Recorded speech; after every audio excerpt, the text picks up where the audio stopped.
সুপ্রিয় দর্শক, আওয়ামী লীগ আবার গর্জে উঠেছে, প্রতিরোধ শুরু করেছে। আজ এক বিশাল মিছিল হয়েছে গুলিস্তানে। আমরা কিছু দৃশ্যটা দেখি।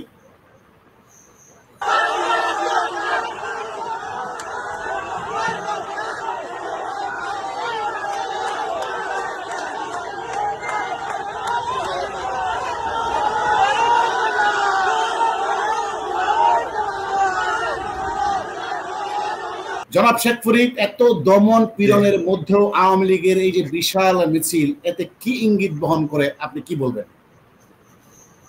আমি বরং অবাক হয়ে যাচ্ছি এই সমস্ত মিছিল কেন শত শত হচ্ছে না।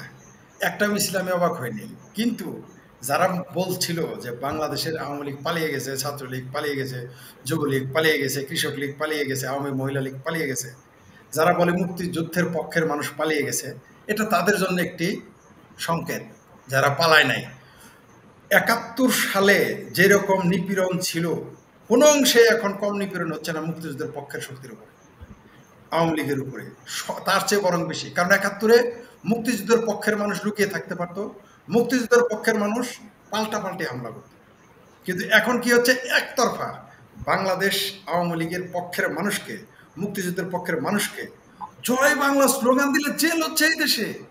জয় বাংলা স্লোগান যদি কম বয়সী ছেলেরা, তরুণেরা দেয়, কিশোররা দেয়, তার বয়স বাড়িয়ে তার মামলা হচ্ছে। অদ্ভুত ব্যাপার, কোন দেশে বাস করতেছি আমরা? এরা বলতেছে এরা নাকি বাক স্বাধীনতার জন্য, গণতন্ত্রের জন্য, ভোটের জন্য, নির্বাচনের জন্য বাংলাদেশ আওয়ামী লীগ সরকারকে উচ্ছেদ করেছে। কি হাস্যকর একটা দাবি তাদের। ১ বছরের মধ্যে তারা নির্বাচন দেয়নি, যেখানে ৩০% যার সমর্থন সেই দলের মানুষকে নিষিদ্ধ করে দিয়েছে, ৩৫-৪০% যাদের সমর্থন সেই ছাত্রলীগকে নিষিদ্ধ করেছে, যারা এই দেশকে সৃষ্টির পিছনে যাদের নেতৃত্ব সেই আওয়ামী লীগকে নিষিদ্ধ করে দিয়েছে। আর আজকে তারা বলে তারা গণতন্ত্রের জন্য লড়াই করেছে। এই আন্দোলন ছিল, আমি বারবার বলেছি যে শিবিরের মেসেজ থেকে আন্দোলন এবং বিদেশি শক্তির মাধ্যমে তারা এই ক্ষমতার পতন ঘটিয়েছে। আজকে এই যে মিছিল দেখতেছেন, এই মিছিল তো কিছুই না, এটা তো শুরুয়াত। সামনে হবে লাখো লাখো জনতা, মুক্তিযুদ্ধের পক্ষের তরুণ তরুণী, আবার বৃদ্ধ বনিতা, সবাই মাঠে নামবে। আপনি দেখতে পারবেন খুব শীঘ্রই বাংলাদেশের মানুষ বন্যার পানির মতো বাংলাদেশের মুক্তিযুদ্ধের পক্ষের মানুষ মাঠে নামবে।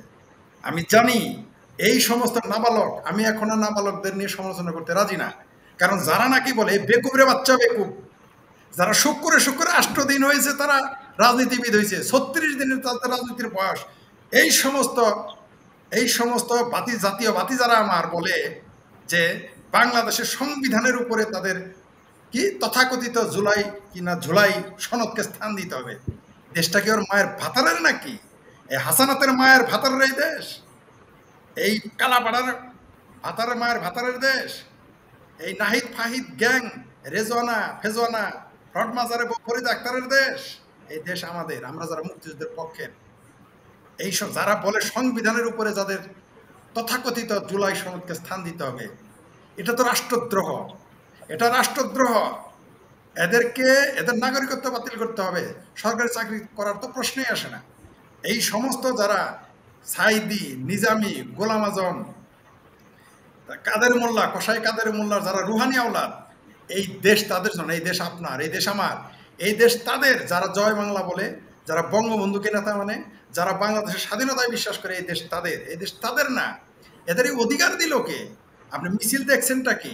সামনে আমি আপনাদের চ্যানেলও বলেছি, অন্যান্য চ্যানেল বলেছি, আমার চ্যানেলগুলোতে বলেছি, যেই দিন জননেত্রী শেখ হাসিনা লাইভ ভিডিওতে আসবে, বাংলাদেশে আসতে হবে না, জননেত্রী শেখ হাসিনা যেদিন লাইভ ভিডিওতে কথা বলবেন, বাংলাদেশে সেদিন থেকে বিপ্লব শুরু হয়ে যাবে।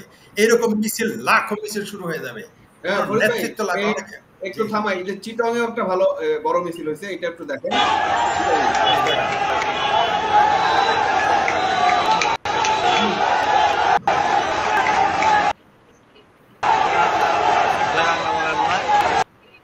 দেখছেন চিটং এ একটা বিষয় জনাব শেখ ফরিদ, এই যে টক শোতে কয়েকদিন আগে যারা বলেছিল ৫ তারিখ আওয়ামী লীগকে মানুষ প্রত্যাখ্যান করেছে, কিন্তু সেখানে অনেকজন পোস্ট করে বলেছে যে ৫ তারিখ কয় পার্সেন্ট মানুষের ম্যান্ডেট ছিল, যদি আপনাদের সাহস থাকে নির্বাচন দিয়ে আওয়ামী লীগকে শোয়াই দেন, কিন্তু তারা সেটাতে রাজি না। এর কারণটা কি? মানে আমার কথা হলো জনগণ আপনাকে প্রত্যাখ্যান করবে, জনগণের সে অধিকার আছে। আপনাকে যদি জনগণ ভোট না দেয় তাহলে বুঝবেন আপনাকে জনগণ চায় না। তারপর ভয়টা কোন জায়গায়? এরা তো জানে এরা মেম্বার হইতে পারবে না, চেয়ারম্যান হইতে পারবে না, জামানত বাজাতে হবে, এরা জানে। আপনি দেখেন এই যারা মিছিল করতেছে চিটাগাং এবং ঢাকার গুলিস্তানে, এদের প্রত্যেক ব্যক্তির জান কিন্তু হাতে নিয়ে তারা, এরা বীর। আমি যে টকশোতে এত বড় বড় কথা বলি, আমি নিজেকে অনেক বীর মনে করি, কিন্তু আমি মনে করি যারা এখানে উপস্থিত আছেন তারা একজন 10টা শেখ ফরিদের সমান আমি মনে করি। কারণ এখানে সে জান বাজি রেখে আসছে। এরকম বহু জানবাজ আছে বঙ্গবন্ধুর নামে জান দিয়ে দিবে, এরকম বহু জানবাজ আছে শেখ হাসিনার নামে জান দিয়ে দিবে, এরকম বহু জানবাজ আছে 71-এর নামে, মুক্তিযুদ্ধের নামে জান দিয়ে দিবে। কিছুদিন পরে এগুলো দেখতে পারবেন। এই ভোটগুলো কার? এই ভোট কি এই তথাকথিত জামাতে, রাজনৈতিক দল জামাতের এনসিপি গ্যাং যারা শুক্রে 8 দিন আসছে, এর তো ইনফ্লুয়েঞ্জা জ্বর 7 দিন পরে ভালো। আর্মি ব্যারাকে চলে গেলেই এই এনসিপির রোগ সেরে যাবে বাংলাদেশের। আমি চ্যালেঞ্জ করলাম কালকে আর্মি ব্যারাকে ফিরে যাবে, বাংলাদেশে এনসিপি নামের যে সর্দির জ্বর বাংলাদেশে হয়েছে এটা ভালো হয়ে যাবে।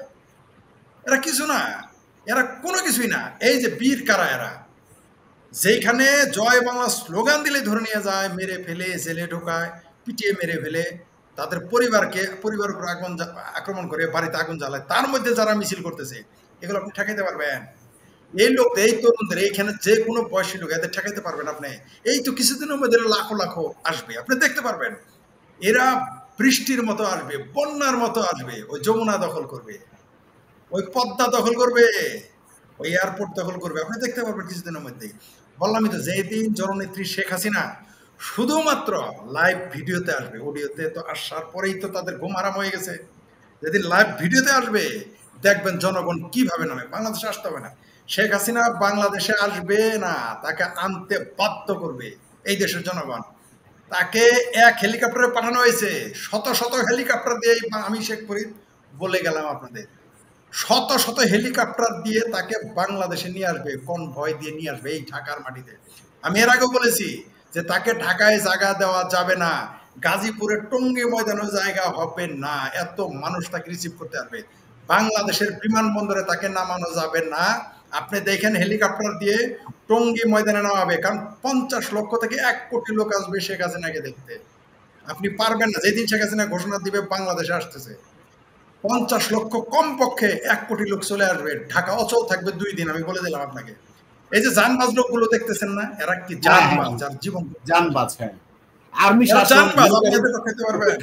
আর্মির কিসে?